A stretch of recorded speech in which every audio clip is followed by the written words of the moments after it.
So very good evening everyone. चलिए बेटा start करने जा रहे हैं आप लोग sir last demo session for advance accounting for November 2024 attempt. बेटा टॉपिक हमारा चल रहा था अकाउंटिंग स्टैंडर्ड 2। बेटा अकाउंटिंग स्टैंडर्ड 2 के अंदर अब तक हमने कवर करा था कि इन्वेंट्री का मीनिंग क्या होता है, what is the objective of accounting standard 2। ठीक है, मेजरमेंट प्रिंसिपल क्या है कि इन्वेंट्री की वैल्यूएशन जो करी जाती है that is at lower of cost and NRV. Then हमने बात करी थी कि स्कोप क्या है अकाउंटिंग स्टैंडर्ड 2 का। फिर हमने इस स्टैंडर्ड के अंदर बात करी कि इन्वेंट्री का क्या मतलब है, एनआरवी का क्या मतलब है। फिर हमने बात करी थी कि जो कॉस्ट है वो कॉस्ट जो है वो कैसे निकाली जाती है, कॉस्ट के अंदर क्या क्या आता है। हमने देखा कि कॉस्ट के अंदर आपका कॉस्ट ऑफ परचेज आता है, कॉस्ट ऑफ कन्वर्जन आता है और अदर कॉस्ट आता है। हमने कॉस्ट ऑफ परचेज कंप्लीट कर लिया था, हमने अदर कॉस्ट जो है वो कंप्लीट कर लिया था, हमने कॉस्ट ऑफ कन्वर्जन जो है उसके अंदर एक हिस्सा कर लिया था जिसके अंदर हमने ओवरहेड की अब्जॉर्प्शन के बारे में बात कर रही थी। लेकिन कॉस्ट ऑफ कन्वर्जन के अंदर बच्चों एक हिस्सा और आता है और वो आपका हिस्सा आता है पैरा नंबर 10। पैरा नंबर 10 बात करता है कि आप किस तरीके से एलोकेट करके चलोगे कॉस्ट को, एलोकेशन कैसे होगी कॉस्ट की, कहां पर, in case of joint product. ठीक है, in case of joint product and by product.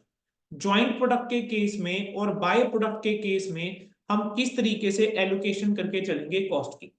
बेटा सबसे पहले तो हमें यह समझना होगा कि what is the joint product and what is the by product.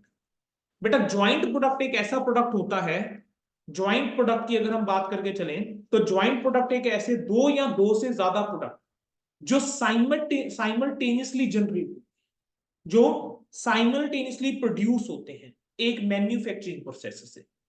आपने क्या करा, कॉमन इनपुट्स को यूज करा, प्रोडक्शन करी। उस प्रोडक्शन प्रोसेस के अंदर जब दो या दो से ज्यादा प्रोडक्ट निकलते हैं जो कि इक्वल इन वैल्यू है या कह लीजिए इक्वल सिग्निफिकेंस है जिनका, उनको हम क्या बोल देते हैं, ज्वाइंट प्रोडक्ट।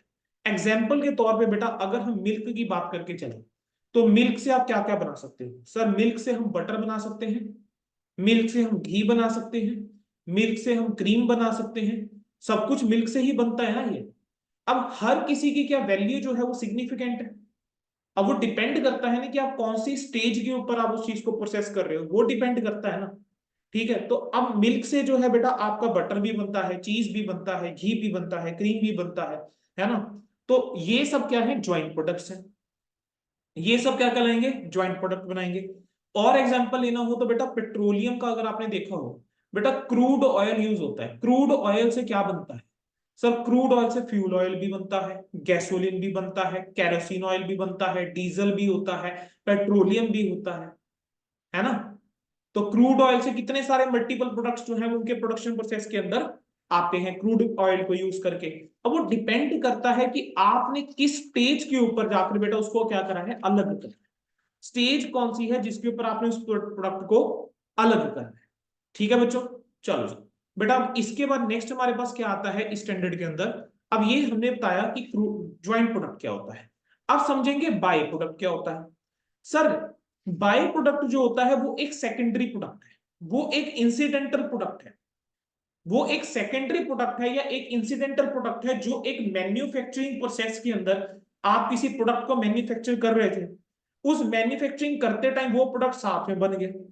एक सेकेंडरी प्रोडक्ट है, एक इंसिडेंटल प्रोडक्ट है जिसकी वैल्यू कैसी है, इनसिग्निफिकेंट। जिसकी वैल्यू क्या है, इनसिग्निफिकेंट।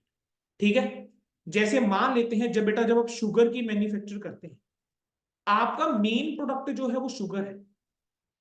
आपका मेन प्रोडक्ट क्या है, शुगर है। लेकिन शुगर बनाते बनाते ना आपको एक प्रोडक्ट और निकल के आएगा, मोलेसिस। आप मोलेसिस थोड़ा ना बना रहे होते हो, लेकिन मोलेसिस निकल आता है ना। तो मोलेसिस क्या है बच्चे, आपका बाई प्रोडक्ट है। मोलेसिस आपका क्या है, बाई प्रोडक्ट है। ठीक है, तो ज्वाइंट प्रोडक्ट क्या होता है, बाई प्रोडक्ट क्या होता है, आई होप सबको समझ में आ गया। बेटा अब ज्वाइंट प्रोडक्ट और बाई प्रोडक्ट अगर हमें क्लियर है तो अब हमने समझना क्या है। अब देखो मैं यहां पर एक चार्ट टाइप बना के चलूं, मैं कह रहा हूं मान लेते हैं बेटा एक रॉ मटेरियल है। इस रॉ मटेरियल से हुआ क्या, हमने दो प्रोडक्ट बनाए, एक प्रोडक्ट ए एक प्रोडक्ट बी। प्रोडक्ट ए तो मेरा है ये मेन प्रोडक्ट। प्रोडक्ट बी के केस में हम चेक करेंगे क्या इसकी वैल्यू जो है वो सिग्निफिकेंट है, क्या ये प्रोडक्ट इंपॉर्टेंट है, सिग्निफिकेंट है इसकी वैल्यू। आप कहते हो हाँ जी सर इसकी वैल्यू सिग्निफिकेंट है, आप कहते हो नहीं सर इसकी वैल्यू जो है वो सिग्निफिकेंट नहीं है।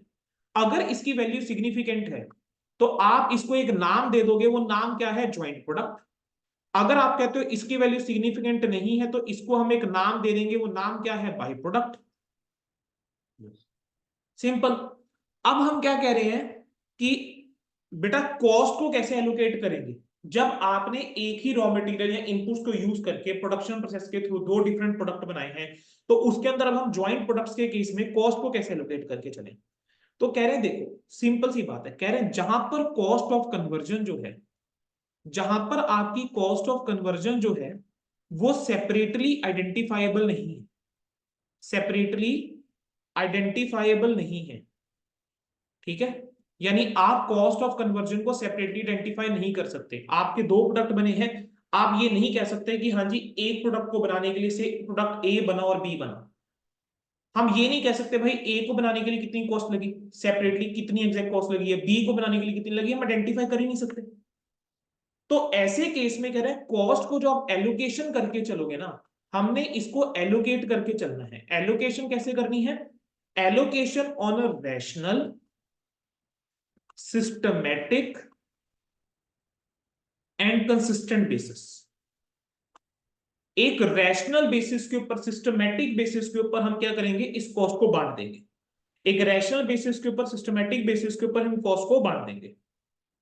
अब अकाउंटिंग स्टैंडर्ड के अंदर दो बेस दे दिए गए हैं, कहते हैं एलोकेशन आप कैसे कर सकते हैं। अब इसको किस मैनर में हम एलोकेट करके चलेंगे, तो कह रहे हैं what will be the basis of the allocation. कह रहे हैं एलोकेशन करने के हमारे पास दो तरीके हैं। पहला है कि आप on the basis of sale value कर दो, जो भी हर एक प्रोडक्ट की है जब वो सेपरेटली आइडेंटिफाइबल हो गया, when becomes, when separately identifiable. क्या बोला मैंने, आपकी जो प्रोडक्ट की सेल वैल्यू है उस सेल वैल्यू के बेस के ऊपर बेटा आप क्या कर दीजिए, प्रोडक्ट को एलोकेट कर दो, कॉस्ट को एलोकेट कर दो। जिस स्टेज के ऊपर आपका प्रोडक्ट आप सेपरेट कर सकते हो, जब उसको सेपरेटली आइडेंटिफाई कर सकते हैं, हाँ यार ये प्रोडक्ट ए निकला है, ये प्रोडक्ट बी निकला है, उस स्टेज के ऊपर जो है, जो उसकी सेल वैल्यू है उसको आप बेस मान के चलो। दूसरा क्या है कि अब हम इस प्रोडक्ट को फर्दर कंप्लीट करके चलें, तो on the completion of product, on completion of product या आफ्टर कंप्लीशन मुझे कहना चाहिए, आफ्टर कंप्लीशन ऑफ प्रोडक्ट इसकी सेल वैल्यू कितनी है, आफ्टर कंप्लीशन ऑफ प्रोडक्ट इसकी सेल वैल्यू कितनी है। पहला हमने क्या बोला है, सेल वैल्यू कब, जिस टाइम पे प्रोडक्ट सेपरेट हुआ। दूसरा हम क्या कह रहे हैं कि जिस टाइम पे प्रोडक्ट कंप्लीट होगा उसकी सेल वैल्यू क्या होगी। ठीक है बेटा, अब आप एक इसको ऐसे समझो, आपका एक रॉ मटेरियल है, ठीक है, आपने क्या करा, इसके ऊपर कन्वर्जन प्रोसेस लगाया, इसके ऊपर आपने प्रोसेसिंग शुरू करी। अब कन्वर्जन प्रोसेस आपने इसके ऊपर लगा दिया। अब ये जो कन्वर्जन प्रोसेस लगाया, इससे हमारे पास दो प्रोडक्ट निकल के आए। एक आपका प्रोडक्ट निकल के आया प्रोडक्ट ए, दूसरा आपका निकल के आया प्रोडक्ट बी। प्रोडक्ट ए की मैं कह रहा हूं कि जो सेल वैल्यू है दैट इज ₹80। प्रोडक्ट बी की मैं कह रहा हूं कि सेल वैल्यू जो है दैट इज ₹60। ठीक है, जब हमने प्रोडक्ट को अलग करा है उस टाइम पे इसकी वैल्यू 80 है, इसकी वैल्यू 60 है। ठीक है जी। अब मैं आपको कहता हूं कि अगर हम इसके ऊपर फर्दर प्रोसेसिंग करते हैं, फर्दर प्रोसेसिंग में इसको इसके ऊपर करता हूं तो फर्दर प्रोसेसिंग कॉस्ट लगेगी ₹25 की मान लो। और यहां पर अगर मैं फर्दर प्रोसेसिंग करता हूं तो फर्दर प्रोसेसिंग कॉस्ट लगेगी से ₹20। फर्दर प्रोसेसिंग कॉस्ट कितनी लगेगी से ₹20। क्या बोला मैंने, एक रॉ मटेरियल से हमने प्रोडक्ट बनाए, दो प्रोडक्ट निकल के आए, जिस स्टेज के ऊपर वो अलग हो रहे हैं वो 80 का बिक जाएगा या 60 का बिक जाएगा। अगर इसके ऊपर मैं फर्दर प्रोसेसिंग करता हूं तो ₹25 लगेंगे, इसके ऊपर फर्दर प्रोसेसिंग के ₹20 लगेंगे। तो जो प्रोडक्ट हमारे पास निकल के आएगा मैं कहूंगा रिफाइंड प्रोडक्ट ए कह लीजिए, मान लेते हैं। अब रिफाइंड प्रोडक्ट ए जो है उसको वो बिक जाएगा 120 में, और रिफाइंड प्रोडक्ट बी जो है वो बिक जाएगा से 90 में। तो अब हम कह रहे हैं कि ऐसे केस में अब देखो इस एग्जांपल के अंदर आपका एक कॉमन रॉ मटेरियल है जो कि यूज हुआ है, उस कॉमन रॉ मटेरियल से आपके दो प्रोडक्ट निकल के आए। अब हम यही बात कर रहे हैं कि आप कॉस्ट ऑफ कन्वर्जन को बांटेंगे हम किस तरीके से, हम कॉस्ट ऑफ कन्वर्जन को बांटेंगे किस तरीके से। तो चलो एक एग्जांपल लेते हैं, मान लेते हैं बेटा ₹100 की आपकी क्या हुई, कॉस्ट हुई थी रॉ मटेरियल की। मैं बस ये पूछ रहा हूं कि भी इस 100 की कॉस्ट को ए और बी में आप कैसे बांटोगे। तो इक्वली नहीं बेटा, यही तो अभी हमने समझा। कि दोनों प्रोडक्ट सिग्निफिकेंट है, तो there has to be ways which is significant, मतलब सिस्टमैटिक है, रैशनल है, कंसिस्टेंट है। और दो बेस उसने दिए, कह रहे जिस टाइम पे अलग हो रहे हैं उस टाइम पे क्या सेल वैल्यू है, और प्रोडक्शन कंप्लीट होने के बाद क्या सेल वैल्यू है। ठीक है, मतलब वो जब बिकेंगे किस पे बिकेंगे। तो यहां पर देखो क्या बेस बन गया सर। पहला बेस मैं ले सकता हूं कि सर 80:60 की रेशो में बांट दो, क्योंकि इस टाइम पे प्रोडक्ट सेपरेट हो रहे हैं। तो सेपरेट के टाइम पे ए 80 में बिकेगा, बी 60 में बिकेगा, तो 80:60 में बांट दो। दूसरा कहते हैं कि जो फाइनल प्रोडक्ट है उसकी सेल वैल्यू की रेशो में बांट दो। फाइनल प्रोडक्ट ये 120 में बिकेगा, ये 90 में बिकेगा, तो 120:90 में बांट दो। क्या और कोई तरीका भी हो सकता है? बिल्कुल सर, और कोई मेथड भी आप लेकर चल सकते हो, कोई ऐसी दिक्कत नहीं है, कोई रेस्ट्रिक्शन नहीं है कि यही दो तरीके हैं एलोकेशन के, नहीं। आप कोई भी और मैनर ले सकते हो विच इज सिस्टमेटिक, ठीक है, रैशनल। तो मान लेते हैं हमने एक तरीका ले लिया, हम कहते हैं कि चलो जो फाइनल प्रोडक्ट की सेल वैल्यू है उसमें से माइनस कर देते हैं जो फर्दर प्रोसेसिंग कॉस्ट लगी है। सिमिलरली यहां पर भी क्या करा, 90 में से माइनस कर दो जो फर्दर प्रोसेसिंग कॉस्ट लगी है। ठीक है, तो 120 में से 25 जरा माइनस करो, आपके पास कितना आ जाता है? 95। 90 में से मैं कह रहा हूं 20 माइनस कर दो, 70। तो चाहे इसको बेस मान ले।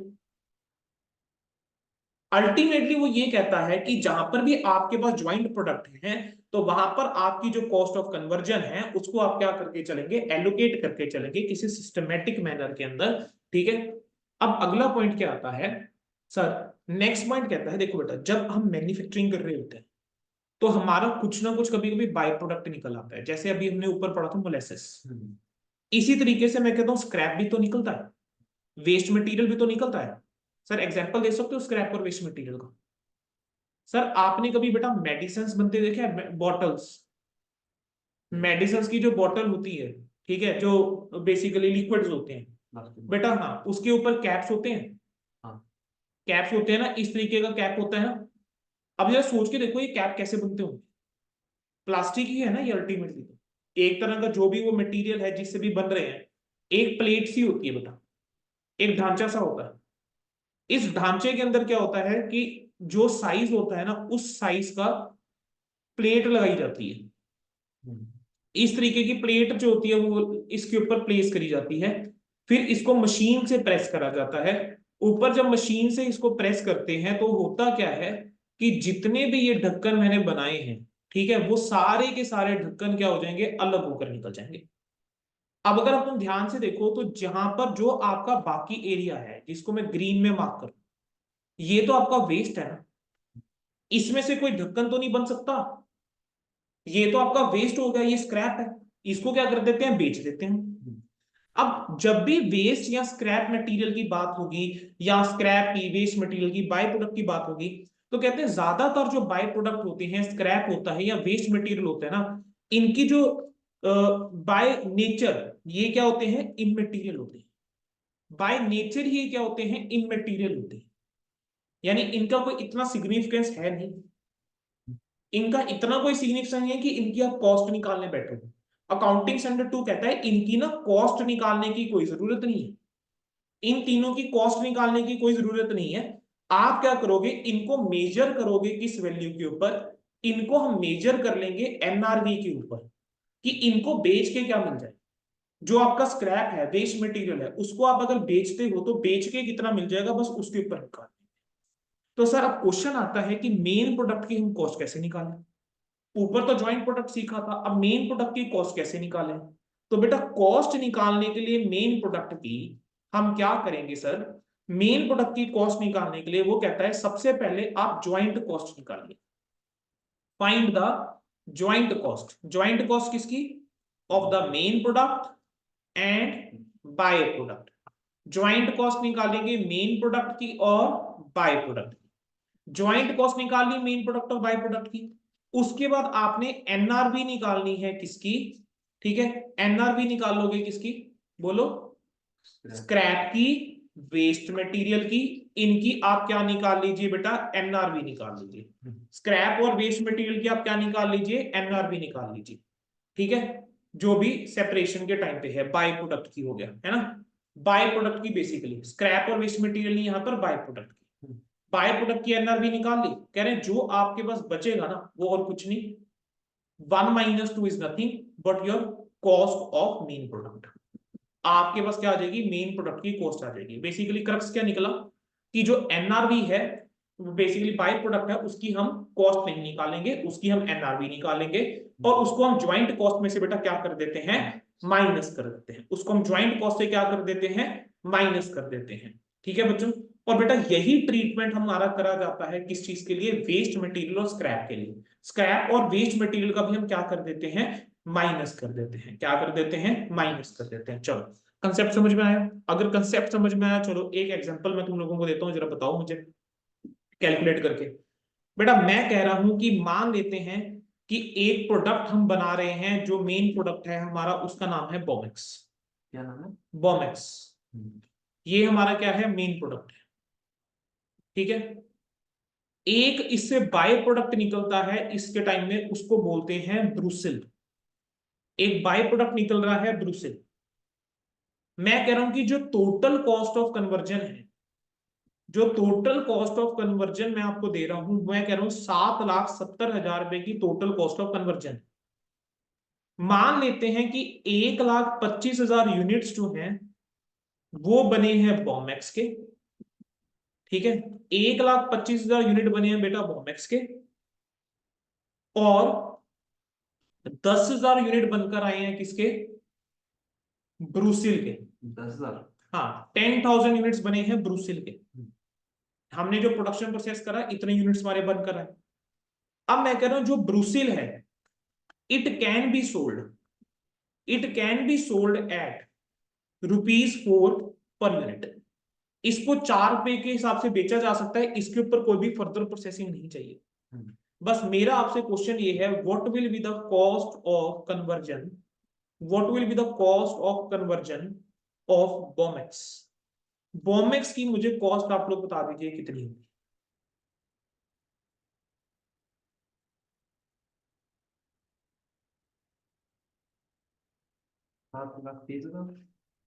सर बॉमेक्स की कॉस्ट होगी 7,30,000। बहुत बढ़िया सर, टोटल जो है हमारी कॉस्ट कितनी है, 7,70,000।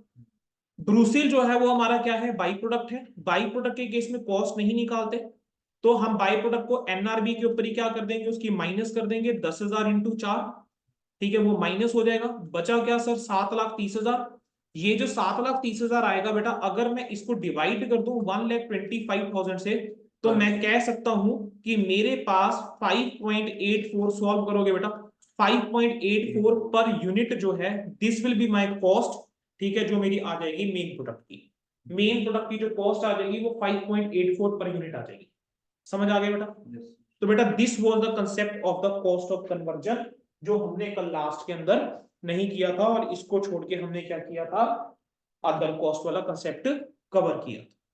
तो हमने बेटा कॉस्ट वाली सारी चीजें क्या कर ली हैं, कवर कर ली हैं। ठीक है, लेकिन अभी पूरा नहीं कवर हुआ सर। सर कॉस्ट के अंदर अब हमारे पास एक चीज और आती है। अब हमारा सर पैराग्राफ नंबर 14 शुरू होता है। पैरा नंबर 14 बात करता है कॉस्ट फॉर्मूलाज के बारे में। पैराग्राफ 14 बात करके चलता है कॉस्ट फॉर्मूलाज के बारे में। कहते हैं कि जो इन्वेंट्री की कॉस्ट है उसको आप कैसे निकालोगे। कॉस्ट ऑफ इन्वेंट्री को निकालने का कह रहे क्या तरीका है, कह रहे हैं आपने क्या देखना है कि सर देखो दो चीजें, आप चेक करो क्या जो इन्वेंट्री है, क्या जो इन्वेंट्री है, आइटम्स जो भी हैं इन्वेंट्री आइटम्स, क्या वो इंटरचेंजेबल है, क्या वो इंटरचेंजेबल है। यस, काइंड ऑफ कह सकते हो सब्स्टिट्यूट। ठीक है, इंटरचेंजेबल है। अगर आप कहते हो हाँ जी सर इंटरचेंजेबल है, आप कहते हो नहीं सर इंटरचेंजेबल नहीं। अगर इंटरचेंजेबल नहीं है तो बेटा स्टैंडर्ड कहता है फिर तो आपको एक ही मेथड लगाना है, which is called as the specific identification cost method. Specification identification cost method. ठीक है, लेकिन आप कहते हो कि सर इंटरचेंजेबल है, तो कहते हैं या तो आप फीफो मेथड यूज कर लो, यानी फर्स्ट इन फर्स्ट आउट, या आप यूज कर लीजिए वेटेड एवरेज मेथड, या आप यूज कर लीजिए वेटेड एवरेज मेथड।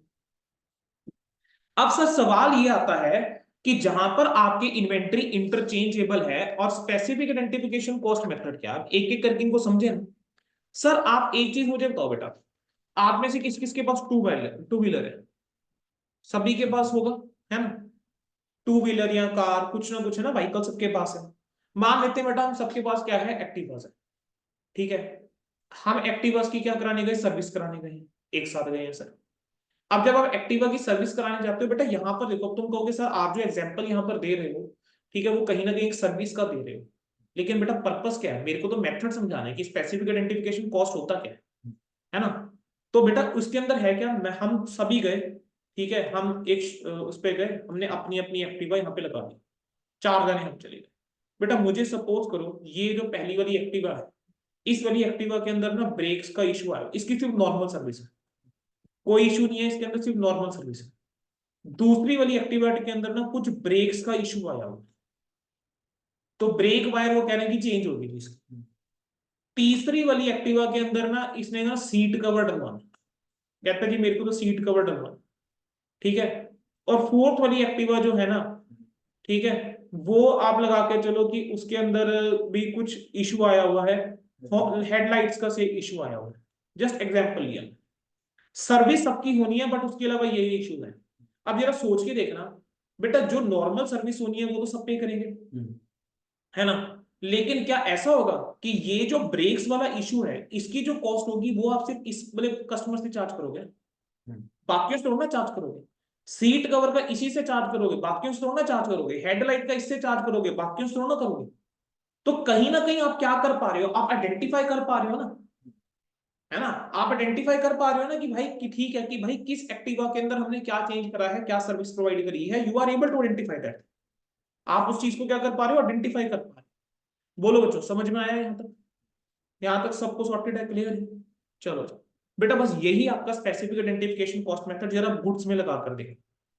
बेसिकली ये काम हो जाता है जैसे जॉब कॉस्टिंग है। आप इंटर में एक सब्जेक्ट पढ़ोगे कॉस्ट अकाउंटिंग, वहां पर एक चैप्टर पढ़ोगे जॉब कॉस्टिंग, ठीक है, जॉब कॉस्टिंग, ठीक है, वहां जाके सीखोगे ये चीजें और डिटेल में सीखोगे इस मेथड को, स्पेसिफिक आइडेंटिफिकेशन कॉस्ट मेथड को। Basically specific identification cost method है कि किसी एक प्रोडक्ट को बनाने के लिए, ठीक है, जो आप स्पेसिफिक उस आइडेंटिफाई कर सकते हो, हाँ यार कि इस मटेरियल को बनाने के लिए, इस गुड्स को बनाने के लिए ये स्पेसिफिक मटेरियल लगा है, ठीक है, यही मटेरियल लगा है, ठीक है, आप आइडेंटिफाई कर पा रहे हो, तो वहां पर आप लगा दोगे स्पेसिफिक आइडेंटिफिकेशन कॉस्ट मेथड, जहां पर क्या है, इन्वेंट्री आइटम इंटरचेंजेबल नहीं। लेकिन अगर इन्वेंट्री आइटम इंटरचेंजेबल है, यानी प्रोडक्ट्स जो है वो इंटरचेंजेबल है, तो आपका अकाउंटिंग स्टैंडर्ड 2 ये कहता है कि आप इन्वेंट्री वैल्यूएशन के लिए कोई भी मेथड फॉलो कर लीजिए, जिस जो मेथड क्या देता है, वर्डिंग्स है बेटा, fairest possible approximation to cost. कोई भी ऐसा मेथड जिससे आपको लगता है कि जो आपकी कॉस्ट है वो मेथड फेयरेस्ट पॉसिबल अप्रोक्सीमेशन दे देगा कि हाँ जी यार इतनी कॉस्ट होगी। इसका मतलब ये है कि सिर्फ ऐसा नहीं है कि सिर्फ फीफो और वेटेड एवरेज ही लग पाएगा, नहीं। अगर फीफो या वेटेड एवरेज नहीं, क्या और कोई मेथड लग सकता है, बिल्कुल लग सकता है। अगर फीफो या वेटेड एवरेज नहीं लग पा रहा है वहां पर, और कोई दूसरा मेथड जो है वो fairest possible approximation to cost देता है, ठीक है। लेकिन स्टैंडर्ड ने एक बात बोल दी, कहते कि यहां पर आप लीफो मेथड जो है वो नहीं लगाकर चलोगे। लीफो मेथड को क्या करा गया, रूल आउट करा गया। अब लीफो मेथड को क्यों रूल आउट करा गया है सर, लीफो मेथड को इस वजह से रूल आउट करा गया, आप जरा सोच के देखो बेटा, हम कह रहे हैं कि जो लास्ट में आया है उसको हम पहले बाहर निकालेंगे, है ना, लास्ट आया तो पहले बाहर निकालेंगे। तो आपके पास इस मेथड में जो एंड में इन्वेंट्री बची होगी, क्या ये वो इन्वेंट्री होगी जो आपने पहले खरीदी होगी, है ना, क्या एंड में जो इन्वेंट्री बची होगी क्या वो इन्वेंट्री होगी जो पहले खरीदी होगी। अब जरा सोच के देखना, क्या विद टाइम, क्या टाइम वैल्यू ऑफ मनी का भी एक कंसेप्ट आता है, इन्फ्लेशन भी है। अब जो चीज तुम लोगों को आज से 1 साल पहले बेटा 10 रुपए की मिल जाती थी, कि आज वो 10 की ही मिलती है क्या, इन्फ्लेशन का इंपैक्ट पड़ता है ना। तो हम कह रहे हैं कि जो हमारा क्लोजिंग स्टॉक है, अगर हम लीफो मेथड फॉलो करते हैं, तो ये क्लोजिंग स्टॉक जो है वो जस्टिफाई नहीं कर रहा है अपनी value by, because this is somewhere under value, ये तो पुरानी वैल्यू पे नजर आ रहा है, इसके अंदर इन्फ्लेशन का इंपैक्ट इग्नोर्ड है, ठीक है। तो ये आपकी रिलायबल वैल्यू कैसे हो सकती है, ये ट्रू और फेयर व्यू कैसे दे सकता है। और एक चीज और प्रैक्टिकली चीज सोच के देखो यार बेटा, आपका खुद का अगर बिजनेस है, आप ट्रेडिंग में हो, आप पहले कौन सा माल बेचोगे, जो पहले खरीदा है वो पहले बेचोगे ना। अगर आपके पास माल पड़ा है, आप ये थोड़ा ना नया नया माल मंगाते रहोगे और उसमें से बेचते रहोगे, पुराना पड़ा है, पहला खत्म होगा तभी तो और मंगाओगे। तो प्रैक्टिकल लाइफ में लिफो जो है कहीं ना कहीं लगता ही नहीं है। ये सच्चाई है आपकी, प्रैक्टिकल लाइफ में लिफो जो है उसकी एप्लीकेबिलिटी समवेयर नहीं है। अकाउंटिंग स्टैंडर्ड 2 ने सीधा सीधा बोल दिया कि लिफो को नहीं लगाएंगे। और अब मैं जब आपको अकाउंटिंग स्टैंडर्ड का पढ़ाऊंगा ना, मतलब क्या होता है कि अकाउंटिंग स्टैंडर्ड का ऑब्जेक्टिव क्या है, वहां पर एक मेथड यही आता है कि जहां पर डिफरेंट मेथड्स अवेलेबल हैं, तो वहां पर अकाउंटिंग स्टैंडर्ड ने क्या करा है, कहीं ना कहीं रिस्ट्रिक्ट करे हैं ऑप्शंस, ताकि कंपेरेबिलिटी आ सके, यूनिफॉर्मिटी आ सके। यानी अकाउंटिंग स्टैंडर्ड ने बता दिया कि हाँ भाई ये ऑप्शन हम दे रहे हैं, बस इसमें से चूज कर लो। तो लिमिटेड कर दी है कहीं ना कहीं ऑप्शन, कि आप कौन सा मेथड जो है आप चूज करोगे। ठीक है। अब सर क्वेश्चन ये आता है, क्या सर हम स्टैंडर्ड कॉस्ट मेथड लगा सकते हैं, क्या हम रिटेल कॉस्ट मेथड लगा सकते हैं? सर पहले तो हमें यही नहीं पता कि स्टैंडर्ड कॉस्ट मेथड क्या होता है, रिटेल कॉस्ट मेथड क्या होता है, समझ लेंगे अभी। ठीक है, स्टैंडर्ड कॉस्ट मेथड या रिटेल कॉस्ट मेथड लगा सकते हो सर? आंसर है यस, आप लगा सकते हो। आंसर है यस, आप लगा सकते हो। स्टैंडर्ड कॉस्ट मेथड भी लगा सकते हो, रिटेल कॉस्ट मेथड भी लगा सकते हो। सर कंडीशन क्या है? सर कंडीशन सिर्फ एक ही है सर, अगर ये मेथड क्या दे रहे हैं, fairest possible approximation to cost, यानी इन मेथड को लगाकर जो आपकी इन्वेंट्री की वैल्यू आ रही है, that is giving you the nearest fairest possible approximation की कॉस्ट कितनी होगी। ठीक है, तो आप ये मेथड लगा सकते हो। सर पॉइंट आता है कि सर स्टैंडर्ड कॉस्ट मेथड क्या है और रिटेल कॉस्ट मेथड क्या है। सर स्टैंडर्ड कॉस्ट मेथड की अगर मैं बात करके चलूं, बेटा ये मेथड ये कहता है कि कॉस्ट ऑफ इन्वेंट्री को हम मेजर करेंगे किस प्राइस के ऊपर, कैसे करते हैं, बेस बना के, on the basis of a pre determined standard. ठीक है, मान लेते हैं कि मैं एक प्रोडक्ट बना रहा हूं, इस प्रोडक्ट को बनाने के लिए सिर्फ 5 किलो जो है वो रॉ मटेरियल का 5 किलो मटेरियल लगता है, लेबर लगेगी, से लेबर का रेट जो है वो 40 रुपए या 400 पर आवर है, और प्रोडक्ट को बनाने के लिए मैं कहता हूँ 10 घंटे लगेंगे। 5 किलो मटेरियल लग रहा है, और पर केजी मटेरियल का जो स्टैंडर्ड रेट है कि कितने में मिल जाता है 1 किलो, मान लेते हैं 100 रुपए किलो मिल जाता है। ठीक है, तो यहां पर अगर मैं आपसे पूछूं कि what is the standard cost, तो मैं कहूंगा एक यूनिट को बनाने के लिए भाई 500 रुपए का तो क्या लगता है, मटेरियल लगता है, लेकिन 4000 रुपए की क्या लगती है, लेबर लगती है। तो टोटल मैं कहूंगा कि जो स्टैंडर्ड कॉस्ट है इस प्रोडक्ट की कितनी है, 4500। ठीक है, यानी एक प्री डिटरमिन कहीं ना कहीं स्टैंडर्ड है, हाँ, कि यार ये प्रोडक्ट जो है वो 10 घंटे में बन जाएगा। हो सकता है ये प्रोडक्ट कम में बन जाए, हो सकता है ये प्रोडक्ट ज्यादा घंटों में बने, हो सकता है 10 की जगह 9 आवर्स लगे, हो सकता है 10 की जगह 12 आवर्स लग जाए। अगर 9 घंटे लगेंगे तब एक्चुअल कॉस्ट तो अलग हो जाएगी ना। हम तो ये कह रहे हैं कि भाई प्रोडक्ट को स्टैंडर्ड, एक स्टैंडर्ड प्रोडक्ट को बनाने में कितना टाइम लगना चाहिए, हम कह रहे हैं 10 घंटे में बन जाना चाहिए, 400 रुपए घंटे के हिसाब से, 5 किलो मटेरियल लगना चाहिए। अब हो सकता है कि मटेरियल ज्यादा लगे, वेस्ट हो गया मटेरियल, हो सकता है मटेरियल कम लगे, ठीक है ना, हो सकता है मटेरियल कम लगे, क्योंकि ये 5 किलो टोटल तो मटेरियल लेकर आते हो, कुछ वेस्टेज भी होती है। हो सकता है तुम मटेरियल लेकर आए 4.5 किलो, और 4.5 किलो मतलब 5 किलो लेकर आए थे, लेकिन मटेरियल वेस्ट हुआ ही नहीं, 4.5 किलो में ही बन गए। सो समझ में आया बेसिकली स्टैंडर्ड कॉस्ट क्या है। अब एक्चुअल कॉस्ट वेरी कर सकती है। अब स्टैंडर्ड कॉस्टिंग के बारे में आप बहुत डिटेल में पढ़ के चलते हो, कहां पर, कॉस्टिंग के अंदर। कॉस्टिंग के अंदर स्टैंडर्ड कॉस्ट आप बहुत डिटेल में पढ़ के चलते हो। ठीक है, एक आपको टॉपिक आएगा इंटर लेवल में कॉस्ट अकाउंटिंग में, स्टैंडर्ड कॉस्टिंग के नाम से। मैं वही चीज कह रहा हूं, देखो बेटा अकाउंटिंग स्टैंडर्ड 2 के अंदर हमारा फोकस पता किस चीज पे होना चाहिए, कि अकाउंटिंग स्टैंडर्ड अकाउंटिंग प्रिंसिपल्स के बारे में क्या कह रहा है, अकाउंटिंग स्टैंडर्ड 2 जो है वो मेजरमेंट के बारे में क्या बोलता है, रिकॉग्निशन के बारे में क्या बोलता है, डिस्क्लोज कैसे करना है उसके बारे में क्या बोलता है। हमें ज्यादा डेप्थ में जाने की जरूरत नहीं है कि भाई फीफो में कैसे कैलकुलेशन होगी, लीफो में कैसे कैलकुलेशन होगी, वेटेड एवरेज में कैसे होगी, स्टैंडर्ड कॉस्ट में कैसे होगी, रिटेल में कैसे होगी। Basic knowledge is sufficient, detail में पढ़ने के लिए कॉस्ट अकाउंटिंग है।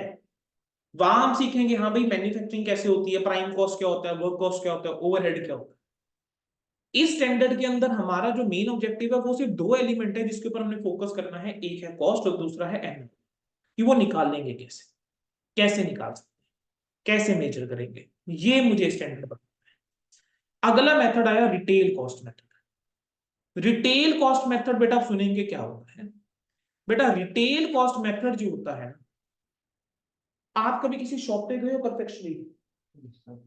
अच्छा मुझे एक चीज बताना, कन्फेक्शनरी की शॉप जो होती है उसका एवरेज साइज क्या होता है? एक छोटी शॉप कितने का साइज होता होगा? एक बूथ के जितना, 10 बाय 10, 15 बाय 15 कह लो मैक्सिमम, उससे ज्यादा नहीं, है ना? 10 बाय 12 इतना कोई साइज होता है। अब बेटा मुझे एक चीज बताओ, उसमें कभी तुमने ध्यान से देखा है दुकान के अंदर खाने पे खाने, खाने पे खाने, इतना सामान लगा होता है, इतना सामान लगा होता है, कम से कम अगर आप मान लो डेट, अगर आप वही लेने जाओगे ना डेटॉल का सोप, तो वो 4 आपको ऑप्शन दे देते हैं, बता दो जी डेटॉल को कौन सा साबुन चाहिए। और अगर आप वैसे जाके बोल दो कि भाई साबुन देना, वो कम से कम आपके सामने 40 साबुन रखने का क्षमता रखते हैं कि क्या ना ये लो जी ये 40 साबुन है, बताओ कौन सा चाहिए, है ना? अब आप मुझे बताओ, जब आप कन्फेक्शनरी की शॉप पे जाते हो किसी भी, आप सामान कैसे खरीदते हो? आप क्या करते हो? या तो देखो जो दुकानदार होगा उसको बोलोगे भैया ये सामान दे दो, है ना? वो अपने जो भी दुकान पे लड़का होगा उनका नाम लेंगे, उनको बोलेंगे कि भाई ये सामान निकाल दो, है ना? सेकंड ऑप्शन क्या होता है? आप खुद ही जाके सामान निकाल लेते हो, वो मना भी नहीं करता, खुद ही आपने सामान निकाला काउंटर पे जाके रख दिया, यही होता है। अब मुझे जरा प्रैक्टिकल चीज सोच के बताना, लीफो तो चलो काउंटिंग स्टैंडर्ड 2 ही कह देता है नहीं लगाना, क्या यहाँ पर तुम फीफो मेथड लगा सकते हो? क्या पॉसिबल है फीफो मेथड? नहीं पॉसिबल। क्या ये चीज इंश्योर कर सकते हो कि जो भाई पहले आया वो पहले बिकेगा? नहीं कर सकते। बेटा रिटेल कॉस्ट मेथड के अंदर बेटा यही इशू आता है कि ये मेथड जो है कहां पर हेल्पफुल है? जहां पर कैसा बिजनेस है? रिटेल बिजनेस है, जहां पर पॉसिबल नहीं है कि आप फीफो लगाओ, जहां पॉसिबल नहीं है कि आप कोई अदर कॉस्ट फॉर्मूला लगाओ। मैं वहां स्टैंडर्ड कॉस्ट नहीं लगा सकता, वेटेड एवरेज नहीं लगा सकता, कोई और कॉस्ट मेथड मैं वहां पर लगा ही नहीं सकता। तो ऐसे केस के अंदर हम कौन सा मेथड लगा के चलते हैं? Retail cost method. अब रिटेल कॉस्ट मेथड पता है क्या कहते हैं? कह रहे हैं आपने क्या करना है, आपने देखना है कि भाई आपका ग्रॉस मार्जिन कितना है, ठीक है ना? ग्रॉस मार्जिन कितना, मतलब बेसिकली देखो हर एक प्रोडक्ट के ऊपर बेटा अलग अलग लेवल का मार्जिन, हर एक प्रोडक्ट के ऊपर अलग अलग लेवल का मार्जिन होता है ना? अब किसी प्रोडक्ट के ऊपर 10% है, किसी के ऊपर 15 है, किसी के ऊपर 20 है। अब लेकिन एक एवरेज मार्जिन होता है ना, सिर्फ मैं मान लेता हूँ 15%। मतलब मैं कह रहा हूँ कन्फेक्शनरी के केस में एवरेज मार्जिन कितना है? 15% की 15% बच जाता है ऑन एवरेज।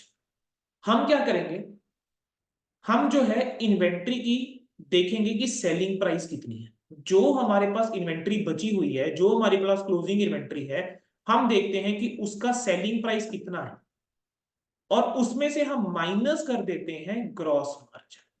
उसमें से बेटा हम माइनस कर देते हैं gross margin, that is the percentage हम माइनस कर देंगे, तो हमारे पास क्या आ जाएगा? हमारे पास आ जाएगा कॉस्ट ऑफ इन्वेंट्री। हमारे पास क्या आ जाएगा? Cost of inventory.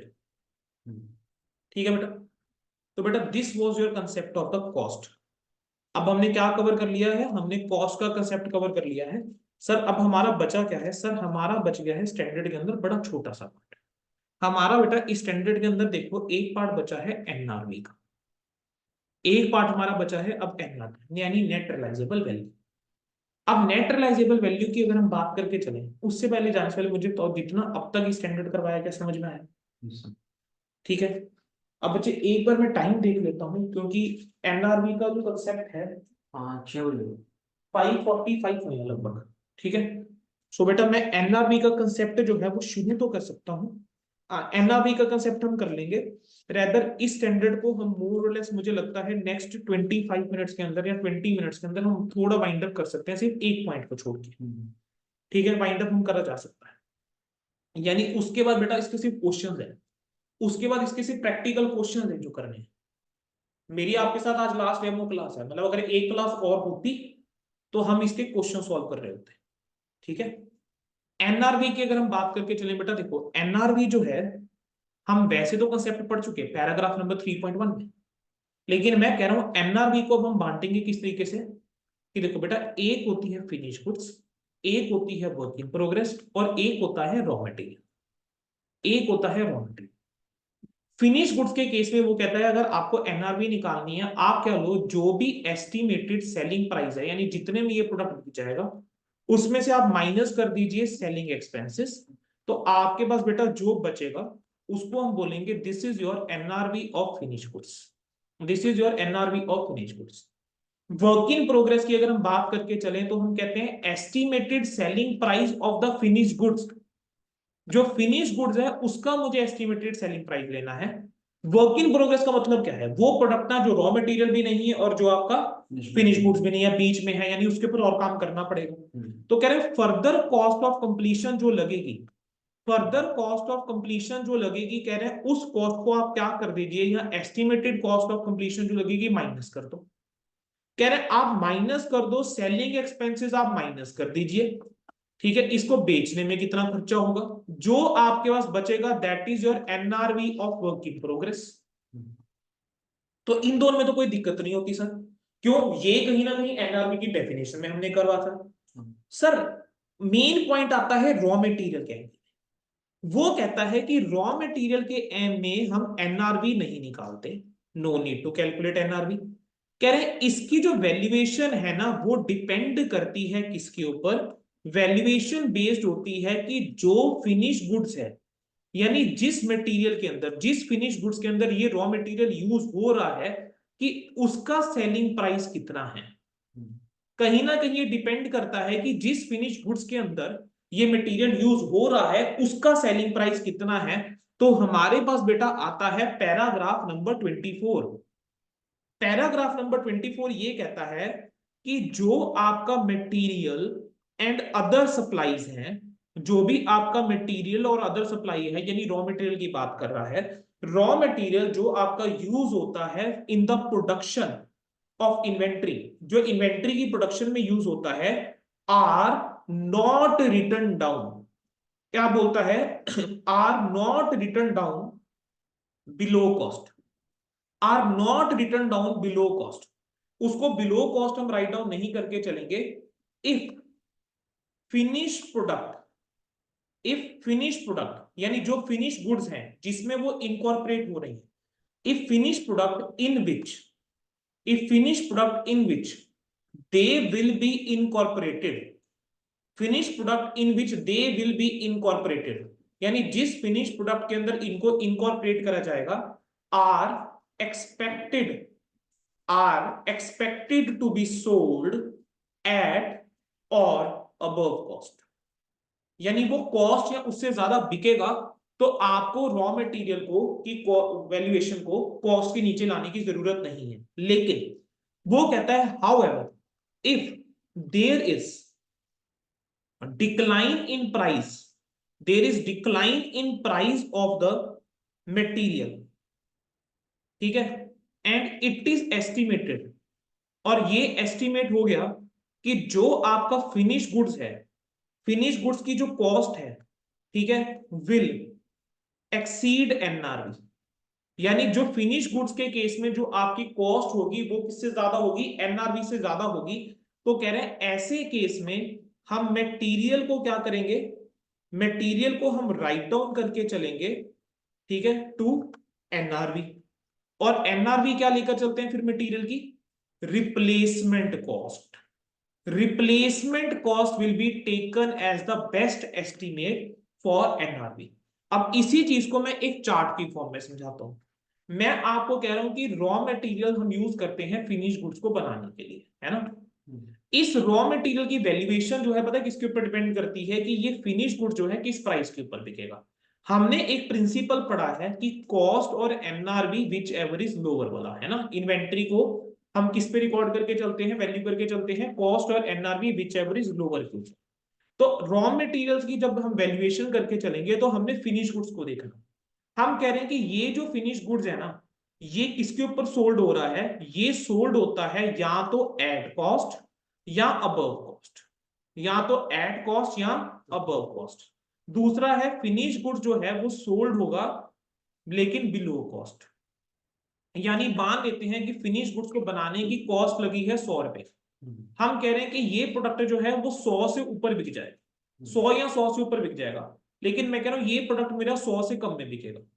अगर कह रहे वो 100 या 100 के ऊपर बिक जाएगा ना, कह रहे तब कोई दिक्कत नहीं है, आपका रॉ मटेरियल जो है वो आप वैल्यू करके चलोगे at cost only, raw material को आप सिर्फ कॉस्ट के ऊपर ही वैल्यू करके चल लीजिए, ठीक है। कह रहे लेकिन अगर आपका फिनिश गुड जो है वो कॉस्ट के बिलो बिक जाएगा, तो कह रहे हैं रॉ मटेरियल की वैल्यूएशन आप किस पे करके चलोगे, रिप्लेसमेंट कॉस्ट के ऊपर करके चलोगे।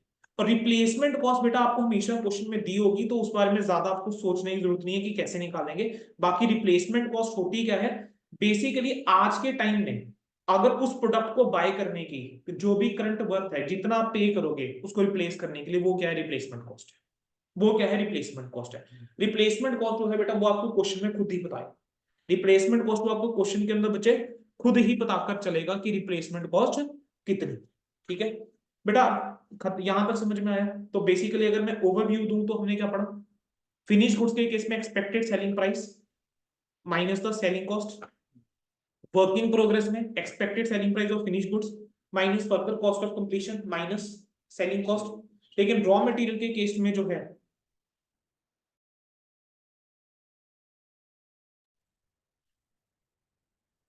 रॉ मटेरियल के केस में हमने क्या बोला कि रॉ मटेरियल के केस में हम क्या देखेंगे कि जो फिनिश गुड्स है उसकी जो वैल्यूएशन है, फिनिश गुड्स कितने में बिक जाएगा। अगर फिनिश गुड जो है वो एट कॉस्ट या अबव कॉस्ट बिक जाएगा तो अब तो रॉ मटेरियल को कॉस्ट के ऊपर ले लो। लेकिन अगर फिनिश गुड्स आपका below cost expected to sell है, बिलो कॉस्ट, तो उस केस में रिप्लेसमेंट कॉस्ट आपका मेजर बन जाएगा।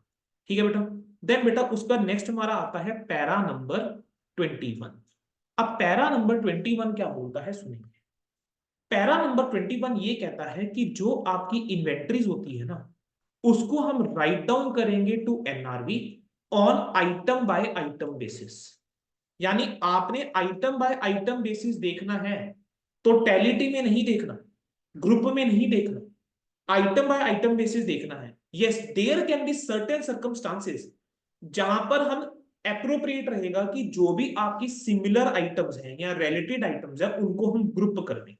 ठीक है, उनको हम ग्रुप कर दें। ये कहां पॉसिबल होता है, जहां पर सिमिलर प्रोडक्ट लाइन है, सेम प्रोडक्ट लाइन है, सिमिलर पर्पस के लिए वो यूज होना है, एंड यूजर सेम है, ठीक है, सेम जियोग्राफिकल लोकेशन में जाना है, वो प्रोडक्ट मार्केट होना है। तो ऐसे केस के अंदर आप ग्रुप बेसिस के ऊपर कर सकते हो write down to NRV. Otherwise हम कैसे करेंगे, आइटम बाय आइटम बेसिस। अब ये चीज समझ कैसे आती है, इसको एक एग्जांपल के थ्रू समझेंगे। मैं कह रहा हूं देखो बेटा, हम ना क्या है, हम कपड़ों के बिजनेस में, मेरे पास क्या है, कॉटन पड़ा हुआ है, सिल्क पड़ा है, वुलन पड़ा है।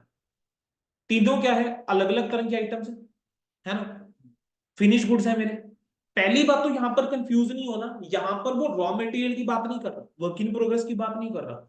यहां पर वो बेसिकली बात कर रहे हैं कि जैसे आपका फिनिश गुड्स है, अलग अलग आइटम्स है, तो कैसे आप करोगे। ठीक है, तो अब यहां पर हम कह रहे हैं कि इसकी जो कॉस्ट है, सपोज इसकी कॉस्ट जो है वो है 1000, इसकी कॉस्ट बेटा मान लेते हैं 800 है, इसकी कॉस्ट मान लेते हैं 700 है। मैंने आपको इसकी एनआरबी अब मैं बता रहा हूं, मैं कह रहा हूं इसकी एनआरबी मान लेते हैं 900 है, इसकी एनआरबी 800 ही मान लो, और इसकी एनआरबी भी तुम 900 ही मान लो। ठीक है, अब ऐसे केस के अंदर हम कह रहे हैं वैल्यूएशन कैसे करेंगे।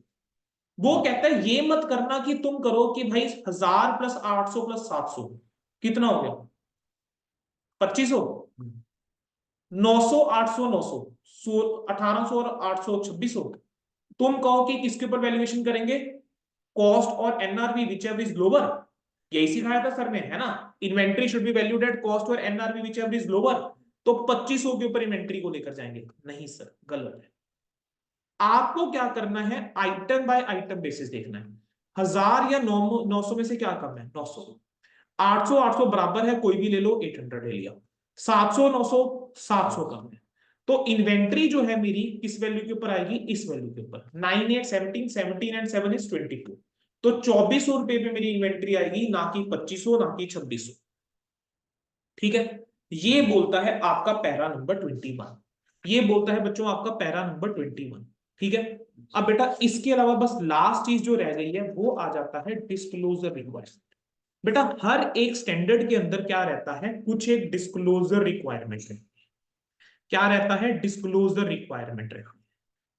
कह रहे हैं कि जो भी आपकी फाइनेंशियल स्टेटमेंट है उसको डिस्क्लोज करना चाहिए, जो आपने अकाउंटिंग पॉलिसी अडॉप्ट करी है, जो आपने अकाउंटिंग पॉलिसी अडॉप्ट करी है इन मेजरिंग इन्वेंट्री, इन्वेंट्री को मेजर करने के लिए, और जो आपने कॉस्ट फॉर्मूला यूज करा है आपको वो बताना होगा।